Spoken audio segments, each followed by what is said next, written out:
Tidak semua buku ingin dibaca. Beberapa justru bertahan karena tidak pernah dipahami. Di antara ribuan manuskrip kuno, ada satu buku yang menolak semua upaya manusia untuk membukanya. Buku itu dikenal sebagai Codex Voynich. Codex Voynich adalah manuskrip abad ke-15 yang ditulis tangan dengan bahasa yang tidak dikenali siapapun. Tidak ada satu kalimat pun yang dapat diterjemahkan secara pasti hingga hari ini. Buku ini tidak dilarang, tidak dikutuk, namun tetap menjadi misteri terbesar dalam sejarah literasi. Manuskrip ini diperkirakan dibuat antara tahun 1404 hingga 1438 berdasarkan uji karbon. Ia ditulis di atas vellum, bahan mahal dari kulit hewan, menandakan pembuatnya bukan orang biasa. Nama Voynich berasal dari Wilfred Voynich, pedagang buku langka yang menemukannya pada 1912. Catatan lama menyebut buku ini pernah dimiliki Kaisar Rudolf II dari Kekaisaran Romawi Suci. Rudolf dikenal terobsesi pada alkimia, astrologi, dan pengetahuan rahasia. Ia diyakini membeli buku ini dengan harga yang sangat mahal. Bahasa dalam Codex Voynich tidak cocok dengan bahasa Eropa manapun. Tidak juga cocok dengan bahasa Asia, Timur Tengah, atau alfabet kuno. Namun yang aneh, teksnya memiliki struktur seperti bahasa manusia. Kata-kata berulang dengan pola tertentu, seolah mengikuti tata bahasa. Tidak ada penghapusan atau koreksi, seakan penulisnya sangat yakin. Ini membuat banyak ahli yakin, buku ini bukan sandi acak. Huruf-huruf itu tetap diam, tak menjawab siapapun. Lalu Codex Voynich beralih bicara, bukan lewat kata-kata, melainkan lewat tanaman. Dari halaman ini, bahasa menghilang, dan botani mengambil alih. Bagian botani sebagian besar halaman menampilkan gambar tanaman yang tidak pernah dikenal. Ada juga beberapa gambar tanaman familiar dari Asia dan Eropa, tetapi dengan penampakan yang cukup aneh. Daunnya familiar, tetapi akarnya mustahil. Bunganya terasa salah, seolah berasal dari dunia yang tidak pernah ada. Apakah ini tanaman dari zaman Jurassic? Atau tanaman-tanaman ini berasal dari entitas yang hilang? Yang jelas sampai sekarang tidak satupun tanaman-tanaman di buku ini yang diketahui jenisnya. Bahkan setelah mengulik lebih dalam buku-buku ensiklopedia tanaman modern, ini membuat misteri sekaligus membuka pengetahuan baru untuk umat manusia tentang tanaman yang pernah ada di zaman kuno. Tanaman-tanaman ini tumbuh, namun tidak pernah berakar di bumi yang kita kenal. Seolah pengaruhnya datang dari tempat lain, dari atas, dari langit. Dan disinilah Voynich mengangkat pandangan kita menuju bintang dan zodiak. Astronomi dan zodiak bagian ini menampilkan serangkaian diagram kosmik, lingkaran konsentris, titik-titik bintang, dan simbol yang tidak dikenal. Seolah penulis Voynich sedang memetakan langit dengan caranya sendiri. Tidak ada koordinat yang jelas. Tidak ada sistem astronomi Yunani, Islam, atau Eropa yang cocok sepenuhnya. Ini bukan sekadar pengamatan bintang, melainkan interpretasi semesta versi lain. Kita mulai mengenali nama-nama zodiak. Aries, Taurus, Pisces. Namun cara mereka digambarkan tidak biasa. Dikelilingi figur manusia kecil sebagian besar perempuan, seolah tiap zodiak memiliki penghuninya sendiri. Nama bulan tertulis, tapi bukan bahasa Latin, bukan Yunani, dan bukan Arab.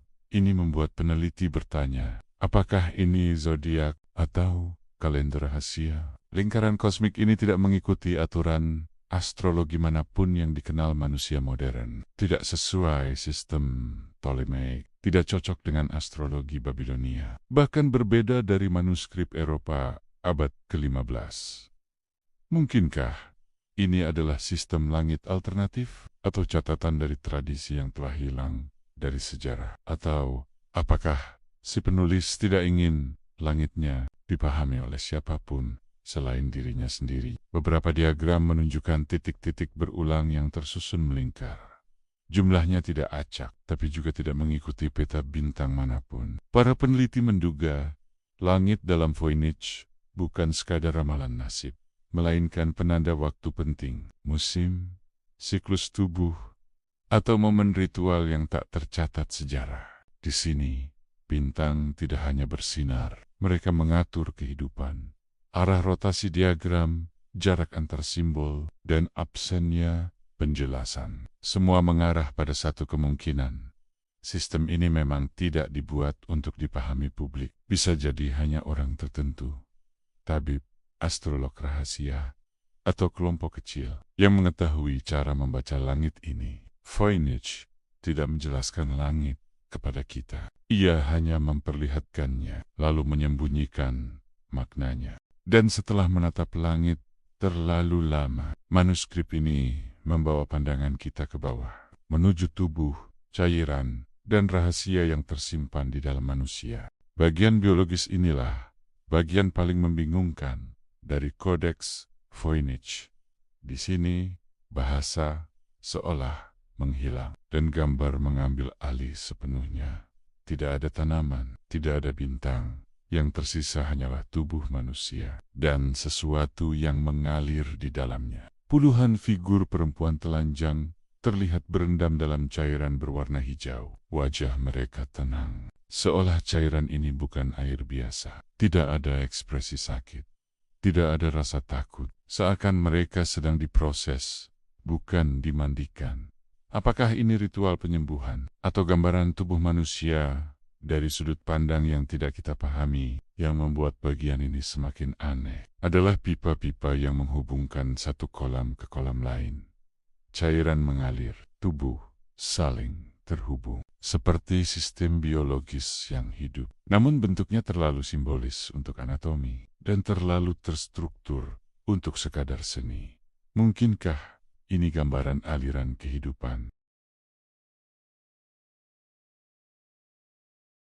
Dalam Voynich, tubuh manusia bukan objek, melainkan peta. Sebuah wadah, tempat cairan, energi, dan waktu bertemu. Di halaman-halaman ini, penulis tidak menjelaskan tubuh kepada kita. Ia menyembunyikannya dalam simbol. Bagian biologis ini berdiri di antara dua dunia. Ilmu pengetahuan dan pengetahuan yang dirahasiakan. Apapun maknanya, satu hal pasti, Kodeks Voynich tidak pernah menggambar sesuatu tanpa alasan. Setelah tubuh, manuskrip ini beralih ke ramuan, botol, dan resep, tempat di mana rahasia tersebut mungkin akhirnya diracik. Farmasi, ada juga halaman yang menampilkan botol, akar, dan wadah cairan. Tersusun rapi, seolah sedang diklasifikasikan. Bentuk botolnya familiar, namun isinya tidak pernah dijelaskan. Tidak ada takaran, tidak ada nama ramuan. Yang tersisa hanyalah gambar dan teks yang menolak untuk dibaca. Sekilas, bagian ini mirip buku resep obat abad pertengahan. Gambar tanaman yang sudah dipotong-potong, tapi tak satu pun bahan dapat diidentifikasi dengan pasti. Akar tidak menyerupai herbal Eropa. Daun tidak cocok dengan flora manapun. Seolah resep ini tidak dimaksudkan untuk diracik oleh sembarang orang. Lalu muncul pertanyaan paling penting. Apakah ini banner-banner pengobatan? Atau justru bahasa simbolik tentang proses tubuh, waktu, dan perubahan? Bisa jadi botol-botol ini bukan berisi cairan, melainkan tahapan transformasi. Dalam Voynich, obat mungkin bukan untuk menyembuhkan penyakit, tapi untuk memahami kehidupan itu sendiri. Penulis Voynich tampaknya memecah pengetahuannya menjadi bagian-bagian kecil, tanaman, tubuh, cairan farmasi, botol, seperti potongan teka-teki yang tidak pernah disatukan di satu tempat. Kodeks Voynich telah dicoba dipecahkan selama lebih dari 1 abad. Kriptografer militer, linguistik, hingga badan intelijen ikut mencoba.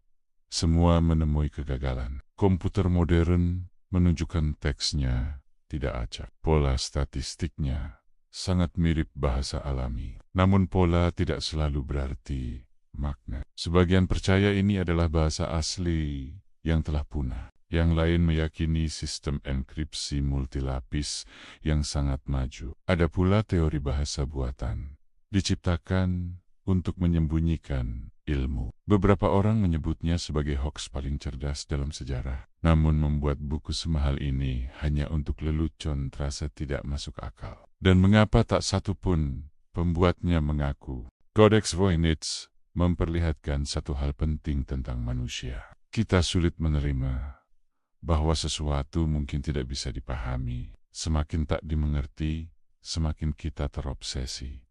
Mungkin Codex Voynich bukan gagal diterjemahkan. Mungkin ia memang tidak ditujukan untuk kita atau untuk siapapun selain penulisnya sendiri. Sejarah penuh dengan pengetahuan yang hilang, bahasa mati, tradisi lenyap, makna terhapus oleh waktu. Voynich bisa jadi sisa terakhir dari dunia yang lupa dirinya sendiri. Di era teknologi, buku ini tetap tidak menyerah. Ai membaca polanya, tetapi gagal membaca maknanya. Kecerdasan tidak selalu berarti pemahaman. Codex Voynich tidak mengajarkan mantra, tidak pula menawarkan kekuatan.